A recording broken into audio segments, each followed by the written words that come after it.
Alright, here is the first cymbal tutorial. In this video we're going to quickly go over just the different notations from the notation guide and show how to play them, what they're called, what they mean. It's a very important thing to keep referencing back to from time to time, just so you know that you're playing the parts correctly, because all the different notations on the page for cymbals especially mean different sounds and different techniques used to create those sounds. So the first thing I'll show us is the grip we're going to use. This is called the Garfield Grip, and you can see that my hand is through the strap and I've kind of come around back to the other side, so my strap is around the rest of my hand. I'm going to show you how to actually do that with my right hand now. You can see we have the strap here. I'm going to put my hand all the way through it, and then I'm going to turn my hand backwards as if I'm trying to grab the back of it, and then the strap is kind of surrounding my hand now, and my hand is securely in that. It's important to have a very secure grip in marching percussion cymbals, so when you're doing flips and visuals and things like that, nothing's going to go anywhere. One quick side note is that you do not use this grip for concert percussion, for anything outside of drumline. This is a marching percussion, a drumline specific grip for cymbals. So the very first notation that you'll see on the notation guide is just a standard crash, and the way we want to go about doing that is you're going to move your you hold your right hand cymbal on top of your left, and you're going to move both cymbals ever so slightly, more so the right, less so the left, to the point that they're going to strike slowly together in a slightly flamming motion, meaning that you're going to hit the bottom part ever so slightly before the top part touches. And also notice while I'm doing this, while I'm playing my standard crash, that the edges of the cymbals are off by about an inch or two. If they're not off, you'll get a kind of an air pocket, and it'll sound really bad, and it's just not a good sound that anybody's ever going for, that air pocket. So be sure you have your cymbals a couple of inches off at the edges, like you can see I'm doing here. And then I'm going to show us our basic 45-degree angle standard crash here. 1, 2, 3, 4. 1, 2, 3, 4. Last 1, 2, 3, 4. Alright, and that is for just a crash that you see a regular accented note on top of. Our next sound will be our crash choke. This is one where it's two motions, but basically you're playing a standard crash, and then immediately afterwards pulling the cymbals into your stomach to dampen the sound. Obviously when you play a regular note, it's going to ring as long as you allow it to. But on a crash choke, we're going to play the note and then immediately after make the dampening motion into our stomach, stopping the sound right away.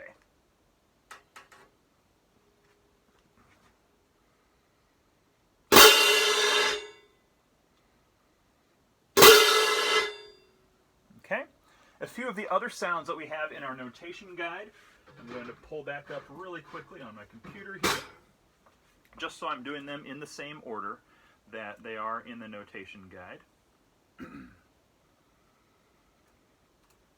The next one is going to be our chick sound, or a hi-hat sound. This is a very, very straightforward kind of a sound, one that we play to simulate real dry, and musicians would call it a staccato kind of a sound like you'd have on the hi-hat of a drum set. And for this one we want to keep our left hand stationary, and I actually have the cymbals touching my stomach so that it shortens the sound even that little bit more. So our chick, or our hi-hat sound, we're simply lifting the right hand, keeping the left hand stationary,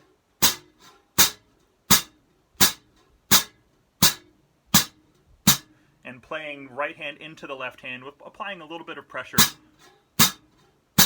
at the point of contact so we get as short a sound as possible. Our next sound is the slide choke, or the fusion. This one is the one that is a circle, then a plus, and the notes are tied together. This one you want to take your right hand, and it's exactly as the name of the sound is, a slide choke. You actually want to slide your right hand away from your body. I did that one poorly. You want to slide your right hand away from your body, and then bring it back to the point that it chokes. This time you do want that air pocket. So do that in slow motion again. Slide away with the right hand, and they're still touching. And then I slide it back, and I get the air pocket to make the sound stop. I'll do that now in a more real life kind of a tempo. 1 and 2 and 3 and 4. 3, 4. One more time, and okay. You can also do a slower version, maybe a quarter note version. 3, 4. 3, 4. And once again in slow motion, slide out. The cymbals are still touching. Slide back in, and the sound stops. The cymbals are always touching throughout this sound. 2 more sounds that are very simple. The next one being the sizz. This one you're kind of going for that frying bacon sort of a sound. This is the one that has the little empty circle above or below the note. And this is usually a long note, like maybe a half note or a whole note. The sizz, you want to keep the left hand stationary and just drop the right hand on top of it, but don't push down. So you get the cymbals to vibrate against each other quite a bit, producing kind of a sizz sort of a sound. This is an onomatopoeia. So here is your sizz. I'm just going to drop the right on the left. And again a sizz. And one more sizz. Watch how my hands also kind of come off the cymbals so I don't dampen them on accident. We want the sound to ring as long as possible.